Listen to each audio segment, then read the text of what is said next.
Sponsored by Rabbi Shlomi and Mirala Greenwald.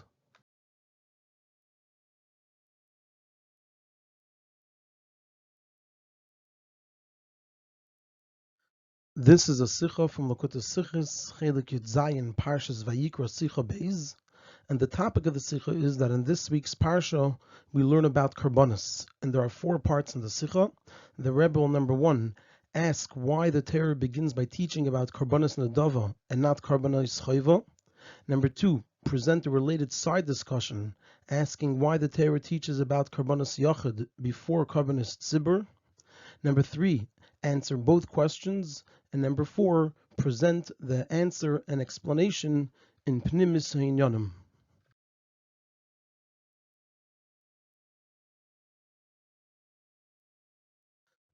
The order of the Karbonos, the way they are taught in our Parsha, is first it teaches about Ha'olah, Mincha, and Shlomim, which are Karbonos Nedava. And as Rashi says at the beginning of the Parsha, on the Pasuk, Adam ki Yaakov mikem, Rashi says ki Yaakov means kishe Yaakov, when the person is makriv. So b'karbonos nadavar diber inyan, we see that the discussion over here is about karbonos nadava, and then afterwards it teaches about achatas and ha'oshim, which are karbonos chayva, karbonos that a person has to bring for averis that they did.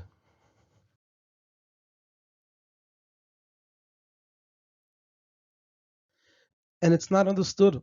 It's true that Rashi has a proof from the pasuk over here that bekarbonos nedava dibra inyan, that the psukim over here, the parsha over here, is talking about karbonos nedava. But the question is on the pasuk itself.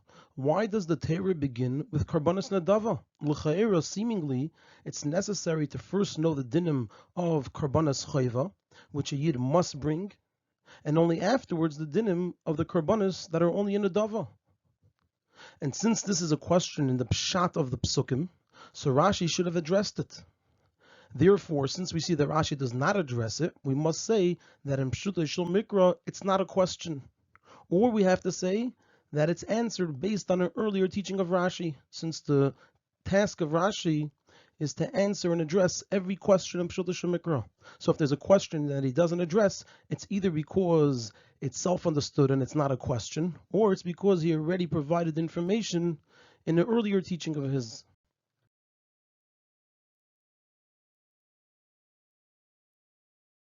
Now, l'cha'era, seemingly we can answer this based on the teaching of Rashi on the pasuk of that it says about a carbon oila that it's v'nirtzaloi lechaper olav. Rashi explains al mahu meratza.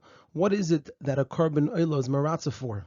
Alasei v'alav shenitik lasei. It's meratza if a person transgressed, was over a mitzvah asei, or a lav which is nitik lasei, which for those types of things, there's no carbon. But if a person brings a carbon oila, it's maratza for those averis. So this means that a carbon oila is indeed a carbon adava, but nevertheless, it's maratza and removes a chayva. So it's true that it itself is an adava, but it does have an element that it relates to chayva because it's maratza, and if it atones for a chayva that a person did. And according to this, the order makes sense. First, the Torah teaches us about an oila, and afterwards a chatas, because a yid is more likely to chas v'shalom be aver and asay, or and a lav shenitik lasay, which requires an oila, than to chas v'shalom be aver a severe avera, which is a davar shazdoine lav v'karis, that a person doing it is transgressing, is being over a lav, and it has karis in it. So the order makes sense. First an oila, it's more relevant, and then a chatas, which is less relevant, less likely. And chatas comes before asham because the chatas covers more averis, and asham is only for certain averis, so it's even less likely. So according to this, the order makes sense. First an oila, which is meratza for an asay or a lav shenitik lasay, which is most likely to be done. And then a chatas, which is meratza also for a severe lav, which is less likely to be done. And then an asham, which is meratza for very few and specific lavim, which is even less likely to be done.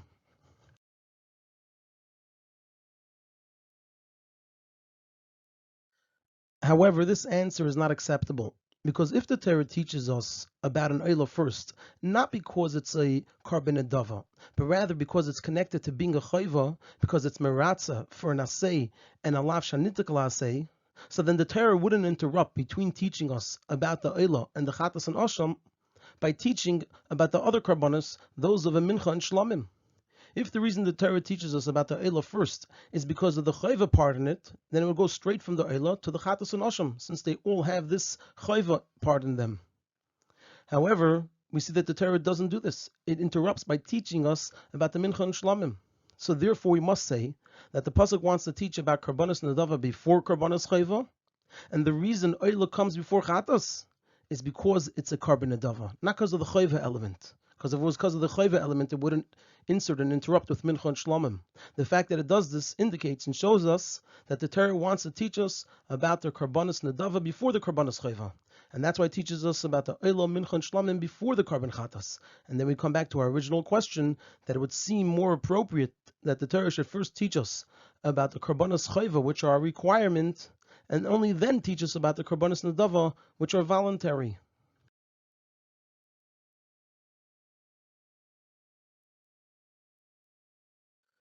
So this will be understood by first presenting and answering another difficulty, which is, why does the Torah begin with Karbanos Yachid and not with Karbanos Tzibur? L'cha'era, seemingly, the opposite makes more sense. First, the Torah should teach what's relevant to the whole Tzibur, and only afterwards it should teach what's relevant to Yechidim, to individuals.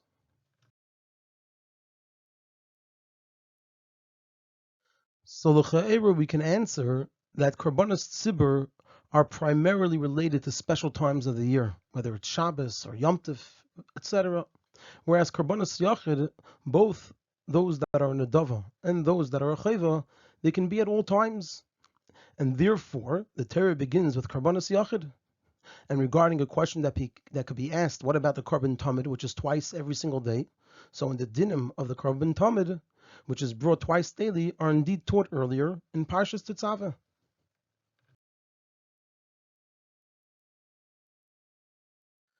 However, there's still a difficulty over here, because this is only a reason to teach about Karbanos Yachid before Karbanos Tzibur.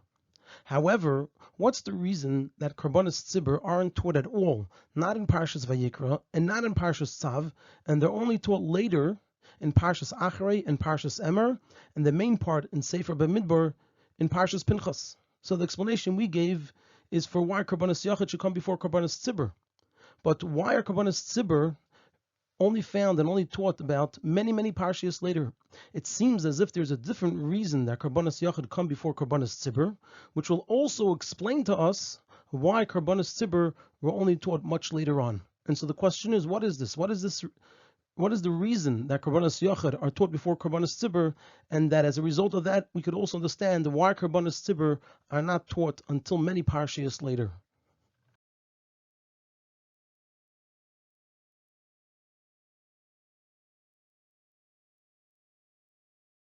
The explanation of all of this is as follows, and we'll break it up in two parts because it doesn't all fit in the screen.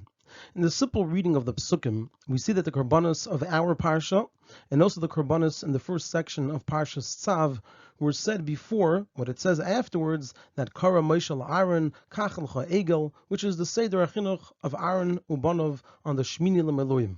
And so now, according to this, it's understood simply why they must first be told the dinim of a Karban Oila, because Aaron Ubanov had to know the dinim of the Karbanos in order to bring them on the Shemini L'Maluyim. And so when Aaron was told that he has to bring a Karban Oila, he knew what to do, because the dinim were already taught. So the explanation for why Karbanos Yachid come before Karbanos Tzibur is because the Karbanos Tzibur, like of Yom Tov, were not relevant at the time. So it's a matter of what is time sensitive. The Karbanos Tzibur is not a matter that is time sensitive, because it wasn't relevant right at that time. Whereas the Karban Oila, for example, that was relevant. They were bringing a Karban Oila. And so that's why the Karbanos Tzibur are not taught right away, and they're even taught much later on, simply because they weren't time sensitive.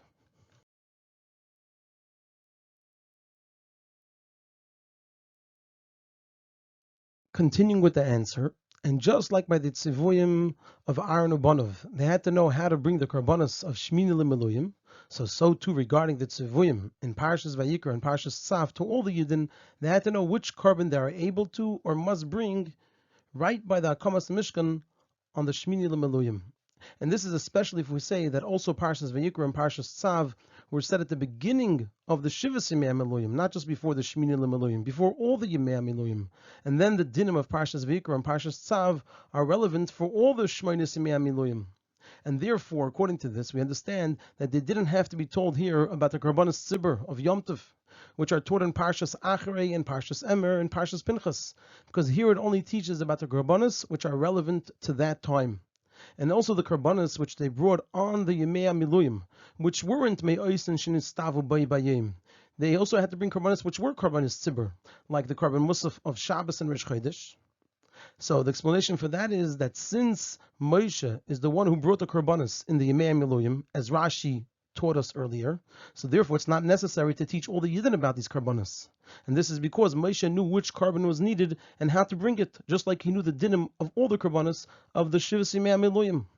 So it didn't have to be taught to all the Yidden, because it was only relevant to Moshe Rabbeinu.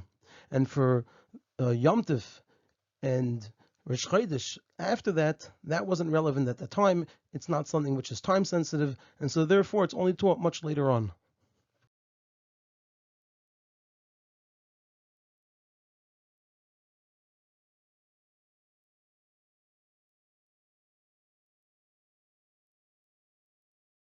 According to this, we can answer our original question about why does the Torah begin with Karbanos Nadava, which are voluntary, and not Karbanos Chayva, which are a requirement. So according to this, it's understood why the Torah begins with Karbanos Nadava and not Karbanos Chayva. During the Yemei HaMiluyim, it doesn't make sense that the Yidden would do Averis and need to bring a Karban Chayva. And especially on Shmini L'Meluyim, when there was Ashras Ashchin in the Mishkan, which was Eidus L'Yisrael Shavita L'Makadosh Baruch Hu Al Maisa Egel. So certainly at such a time, the Yidden would not be doing Averis that would require a Karban Chayva, a Chatas or a Asham. On the other hand, it does make sense that Yidden, who donated very generously to the Melechas HaMishkan, it makes sense that they brought Karbanos Nadava at the first opportunity after the Kamas HaMishkan. So regarding Karbanos Chayva, it makes no sense that Yidden would be obligated to bring them. And regarding Karbanos Nadava, it makes sense that the Yidden would definitely want to bring them. So therefore, the Torah first teaches about the Karbanos that were more likely to be brought in the Yemei HaMiluyim, which were the Karbanos Nadava, and only afterwards the Karbanos Chayva, which are less likely to have to be brought. So the reason Karbanos Nadava come first is because in terms of what's relevant at the time, what's shaykh that the Yidden would be involved in, Karbanos Nadava come before Karbanos Chayva.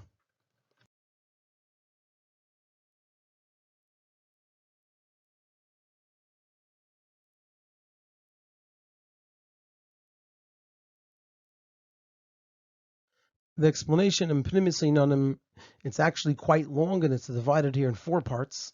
So the explanation in Pnimis Einanim for why the Torah begins with the Karbanos Nadava will be understood by first explaining the following. It's known regarding the Inyan of Karbanos that the main thing is the Kavana, the intent of the person when bringing the carbon, like the Maimer Azal, that Echad Amarbe, Ve'echad Amamit, Uvelvad, Sheyechav, and Esliba L'Shamayim. The most important thing is the Kavana.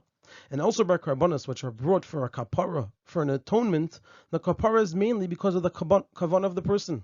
As the Rambam explains what a person must think when bringing a carbon chayva, he says a person should think that they sinned against Hashem begufay v'nafshay, with their body and their soul, and the person deserves that their blood should be spilled and their body should be burnt. If not for the kindness of the Creator that takes this exchange, the damay, the blood of the carbon, tachas damay, instead of the person's blood, nefesh of the carbon, tachas nefesh, instead of the person's nefesh, chulu. And it's actually that kavana that makes the carbon to be mechaper. And we also see this idea in the name carbon, which one of its explanations is that it's from the lashon of kiruv. This means that the avodah of a carbon is to be mekarev one's koiches and chushim to Hashem. So we see the whole idea of a carbon is the kavana. According to this, it's not understood, since the main thing of karbanos is not the action of the hakrava, but rather the intent of the person, the kavana of the person, before and during the hakrava. So how can it be that it doesn't say anything in the Torah about the kavana of a person? That's the whole idea of the carbon, both the nadava, of course the nadava, even the chayva. So how could it be the Torah doesn't say anything about this? The explanation is this is the reason the Torah first teaches about karbanos nadava, which the whole akrava of a carbon nadava is only because of the person's nedivus halev, With this, the Torah teaches us that the kavana is the general introduction to the whole inyan of karbanos. The Torah is telling us by teaching about karbanos nedava first that this is really what karbanos are all about. They're all about the nedivas halev, the kavana, what's going on inside of the person. And this is also what Rashi's medayik. He says, "B'karbanos nedava dibur ha'inyan," the whole inyan, the entirety of the parsha of karbanos, all the karbanos. It's b'karbanos nedava. They're all about the nedava, the nedivas halev, the kavana of the person.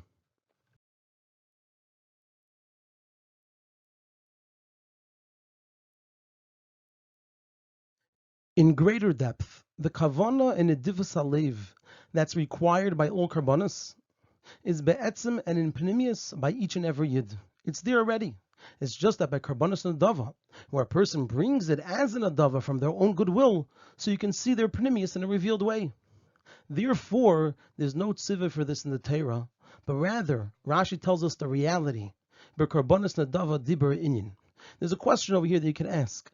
We explained beforehand that the Torah teaches us about karbanos and dava first to tell us that the whole idea of karbanos and the most important part of the karbanos is the kavana. But on that itself we can ask, but why doesn't the Torah say this in its tzivui? And rather, as Rashi tells us, it's not as a tzivui. It's said as a fact. Karbanos nedava dibur inyan. What's the meaning for this? Because all karbanos are a karban nedava. Because every yid has the nedivas alev and kavana from their pnimius and neshama. So the reason karbanos nedava are said first is not just, like we said beforehand, in order to tell a person that the main thing of the carbon is that a person should have kavana. But rather it's to tell us that it's all already there. That's what a yid really is. And this is also what we find by karbanos, the psak din. It says in the Gemara that Yaakov Oisei. The pasuk says Yaakov Oisei. Melamed, so we learn from there shekayfen Oisei, that we force the person to bring the carbon. Yachal bal karcha, you would think that this means we force them against their will. Tamad leimer, the pasuk tells us lirtzaine. It has to be lirtzaine by their will. Haketzad, how could this be?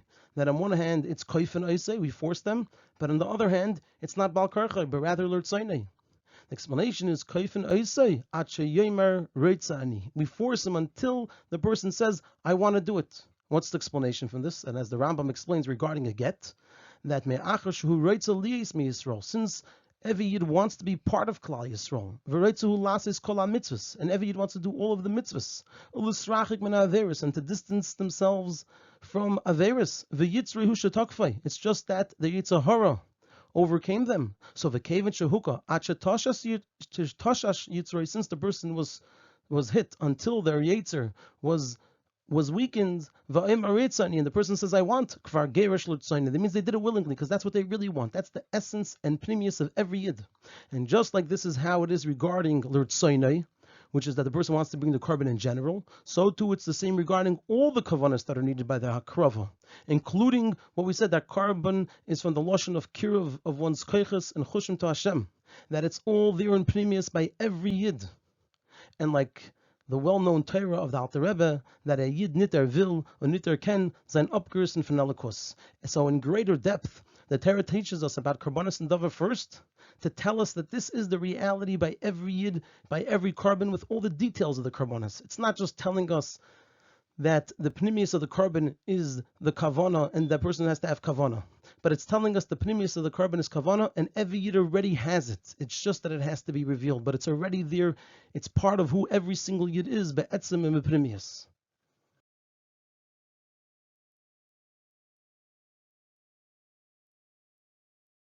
According to this, it's understood why the Torah calls Yidden over here in Parshas HaKarbanos with the name Adam. It says Adam ki Yaakov mikem. The name Adam is al Shem Adam Elyon, which is the neshama, which is a chelek elakami mal mamish, and it's found by every yid echad tzaddik ve'echad rasha, which because of it, every yid has the nedivas alev and desire to be close to elikus. So it uses the name Adam because it's connected to the whole idea over here that the Torah is telling us by teaching about karbanos and dava first, that every yid be'etzim of a pnimius has the nedivas alev. So calls a yid Adam because that's the part of the yid that has that nedivas alev. And this is also the reason, according to Yenishal Torah, why Rashi explains on the word Adam, he says that Ma Adam Arishan lo hikriv min hagazel, just like Adam Arishan didn't bring a carbon from something that was stolen, shakol hoyeshalei, because everything was his. So afat atem le takriv min hagazel, you too don't bring a carbon from something that was stolen. And there's a question here, because l'cha'era, It's not understood. The Gemara excludes gazel, something that was stolen, from the word mikem, because it says Adam ki Yaakov mikem. It has to be of yours. So why does Rashi explain that it's excluded from the word Adam, which is only through the hint? It says Adam, so it's a hint to Adam Arishan. The explanation in this, in Yenu Shel Torah, by Adam Arishan, the state of Hakol HaYishalai was only at the beginning of his creation, when he was in Gan Eden, before the Chet Eitzadas. And the remez in Rashi is that the Adam Le'elyin by every Yid is similar to Adam Rishon the way he was before the Chet. That a Yid is on such a level that they're above the whole inyan of Chet. And this is expressed by Karbonos Nadava, which are brought not because of a Chet, but because of the Nedivus Halev of a Yid to be close to Elikus. On the other hand, like we said, it's also by all Karbonos, even those that are brought for a Chet. Because right when a Yid decides to bring a carbon to be Mechaper for their Chet, so the Adam in them is revealed, which that level is higher from the whole inyan of Chet. And it's with this power that the Adam in them, which is higher from the whole inyan of Chet, is revealed. It's with this power that the Chet is completely washed away.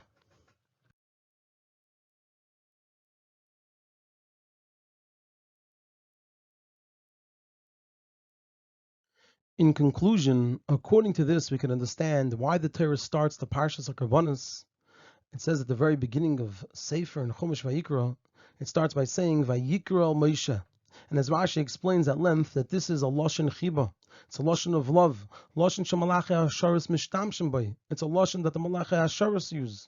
Because L'char, there's a question over here. Number one, why does the Torah write this specifically by Parshas HaKarbonos? And number two, why does Rashi write about this at such length? And the explanation is, as we said, the first thing Yidden wanted to do after the Akamas HaMishkan was to bring Karbonos Nadava, which reflects the extra love that Yidden had for the Mishkan. And Kamayim Aponim Laponim, so Kain Lev Ha'adam Me'alyin of Hashem La'adam to the Yid. Hashem also expressed his great love for Yidden, and therefore also Rashi writes about this at length. So this Vayikra al Moshe was as a result of the Nedivus Alev that Yidden had. Another inyan in this, it's known that Vayikra al Moshe is the Nesinas Koyach for the Avodas HaKarbonos. It's not the response of the Yidden's Nedivus Alev, but it's actually the Nesinas Koyach for the Avodas HaKarbonos. And since the main thing of Karbonos is the Nedivus Alev, so therefore the Torah starts the Parshas HaKarbonos by saying Vayikra al Moshe. It starts with a Lashon Chiba, because this Nedivus Alev of Yidden to Hashem, it comes from Vayikra al Moshe. It comes from Hashem's Nedivus Alev to the Yidden. So the Vayikra al Moshe is the Nesinas Koyach for the Avodas HaKarbonos. Since Vayikra al Moshe is the idea of a Lashon Chiba, which awakens in the Yidden the Nedivus Alev. According to this, we could also understand why Rashi concludes. Rashi says at the end, he says, Lashon Chiba, it's a Lashon Chiba, it's a Lashon that Shemalachei Hasharis Mishtamshin by, the Lashon that the Malachei Hasharis use, and he brings a pasuk, and then he concludes, Aval Neviah Umas Ha'elam, but to the Nevi'im of the Umas Ha'elam, Nigla Aleim B'Lashon Aray, over there it's a Lashon Aray. Why does Rashi write this here? Because l'cha'ero, there's a difficulty. Why is this difference between Yidden and the Nevi Umas Ha'elam? Why is it relevant here? The explanation is, in this Nedivus Alev of Yidden, regardless of their chitzonius, in this Nedivus Alev is expressed the difference between Yidden and Umas Ha'elam. It's not just a detail. This is actually what captures the difference between Yidden and Umas Ha'elam. Yidden be'etzem are toiv v'kedusha, and the not good things only come from Yitzra Yisha Takfai. It's something outside of the Yid, outside of their etzim. Whereas by Umas Ha'elam it said that im yesh bahem eza davar toiv, if there's anything good by them, sarei the davar noisov, it's something extra.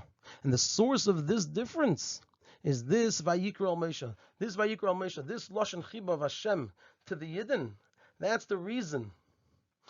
That's what's behind the fact that Yidden are always connected b'pnimius and be'etzem with Elikus.